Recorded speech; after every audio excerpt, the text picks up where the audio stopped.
Hello, everyone. I'm the All-Star, and I'm joined here on the podcast with Isaiah Gadlich. Hello. So today, Isaiah has brought wonderful content to the channel. It's glorious. We're doing this in the style of a podcast, because if I filmed us, it would just be us. Laughing. Yeah. So, this is better, because it's a podcast. So Isaiah found a website where an AI makes Harry Potter stories. Really all types of stories, but we found the Harry Potter one. And I figure we'll turn this into a series. So is it chapter 1 that we're starting with? It's chapter 1, Harry Potter and the Little Prince. Harry Potter and the Little Prince, as narrated by Isaiah Gadlich. Oh, yeah. This is on a website called Botnik if you would like to read the other parts of the series. Although I advise you don't, because this is much funnier when it takes you off guard. Ian found that out when we were reading the other one. We read the other one earlier, just kind of warm up round. Ron ate Hermione's family and threw a wand at Voldemort. Yeah. And then Harry dipped Hermione in hot sauce. Oh, yes. Alright. Harry Potter and the Little Prince, Chapter 1. The First Year. Harry Potter knew that the only way to get a good night's sleep would be to spend it dreaming about his favorite person. But his dreams didn't stay that way.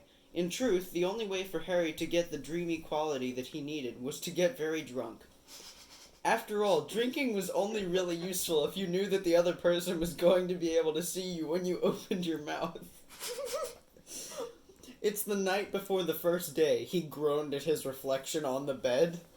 His reflection was in the pale black robes, black glasses, gold rings, and thickly puffed black boots he was wearing. Oh, yeah. He sighed Thickly puffed. He sighed and turned away from his bedroom to the wall where he had been sleeping for a few hours. It was as white as the wall behind him, and the only illumination was from the pale night sky overhead. No matter what I get drunk and do, I'm still going to dream about you, Harry thought. You know. Hold on, this is about a prince, right? Yeah, apparently. You know how it is with boys. He smiled a little and got up to go find a bottle of whiskey. He turned the corner, stopped by the bathroom. That makes no grammatical sense. Anyway. Isaiah, I want you to listen to the rest of this before you start judging the grammar. In front of the toilet stood a naked man in black robes. Wait a minute, I thought he was naked. I was wondering this story. Hold on. I thought this story was being too normal. Alright, here we go. No, but he's naked, but he's also in black robes. Oh! Harry felt an overwhelming urge to run away. Harry, do you remember what we said when we were arguing with the Weasley twins? Look at us, we're going to get married and then you'll tell us to shove our face into a brick or something. Well, we were right. They did shove our face into bricks. But we won't shove our face into anything else. So we're going to be careful. Oh, the man in black robes chuckled to himself. This guy's just having a drug trip right now. He's just on LSD the whole Harry Potter. Harry, you are too drunk. Harry Potter and the acid trip of Azkaban.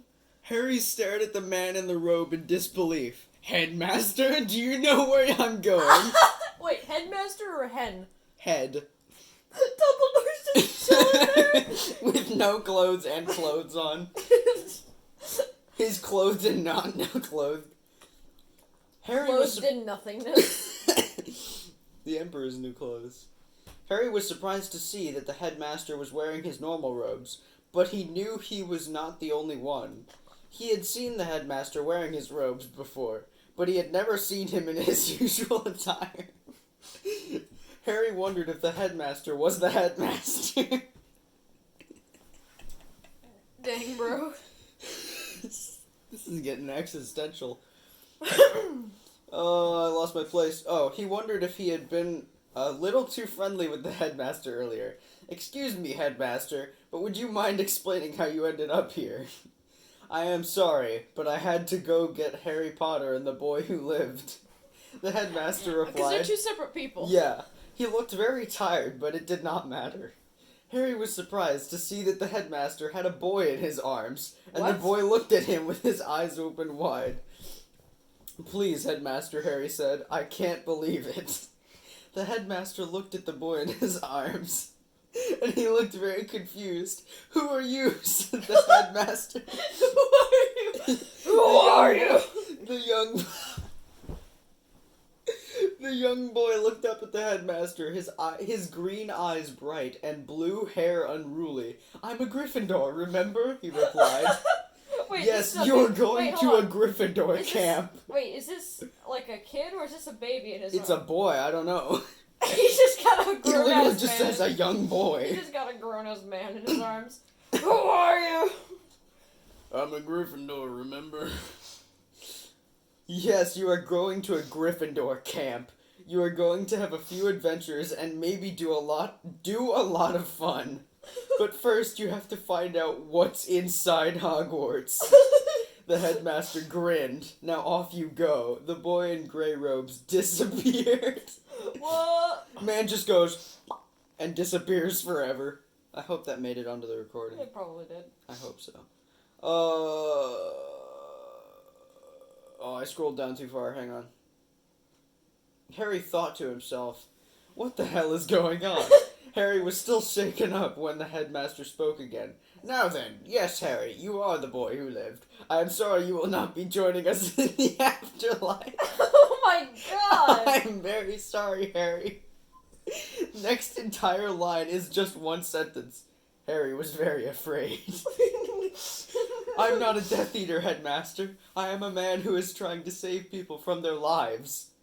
I would never harm people, and I would never do what you are doing," Harry said.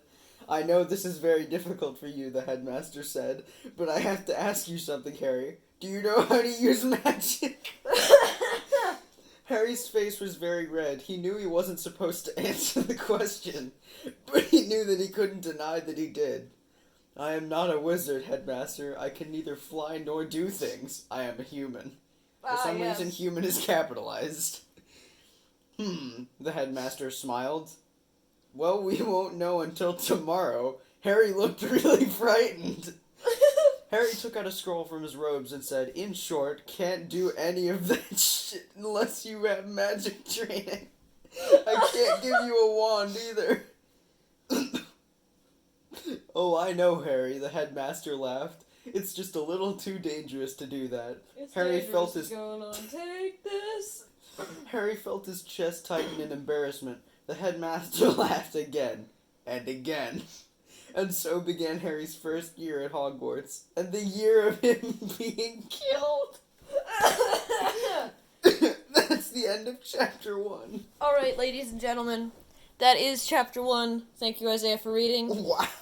Stay tuned for chapter 2, coming soon to a YouTube channel near you. What